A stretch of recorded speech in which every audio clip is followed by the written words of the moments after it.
நம்ம நாட்டு ரூபாய் நோட்டில் காந்தி தாத்தா இருப்பது போல இந்த ஒரு நாட்டில் விநாயகர் பெருமான் ரூபாய் நோட்டில் இருக்கிறார்.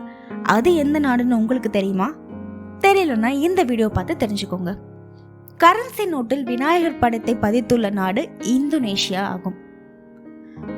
முஸ்லிம்கள் அதிகம் வாழும் இந்தோனேஷியா நாட்டில் தான் கரன்சி நோட்டில் விநாயக பெருமானை பதித்துள்ளனர். விநாயக பெருமானின் உருவத்தை கொண்ட 20,000 ரூபாய் மதிப்புள்ள இந்தோனேஷியா நாணயத்தால் 1998 அறிமுகப்படுத்தப்பட்டது. அது மட்டும் இல்லாமல் அந்த நோட்டில் சுதந்திர போராட்ட வீரரும் கல்வி வழக்கறிஞருமான கி ஹஜர் தேவேந்திராவும் இடம்பெற்றுள்ளார். இந்தோனேஷியாவில் தற்போது புழக்கத்தில் உள்ள கரன்சி நோட்டுகளில் விநாயகர் உருவம் இல்லை என்பது குறிப்பிடத்தக்கது. ஏன் இந்தோனேஷியா கரன்சி நோட்டில் விநாயகர் உருவம் உள்ளது? அதை நம்ம தெரிஞ்சுக்கணும்.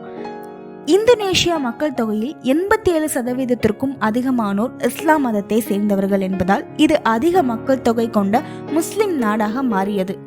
மக்கள் தொகையில் 1.7% பேர் மட்டுமே இந்துக்கள்.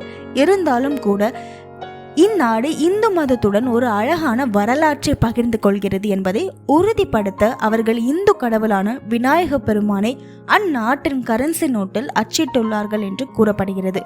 அது மட்டுமில்லாமல் இந்தோனேஷியாவின் சில பகுதிகள் ஒரு காலத்தில் சோழ வம்சத்தின் ஆட்சியின் கீழ் இருந்தபோது அங்கு பல கோயில்கள் கட்டப்பட்டன.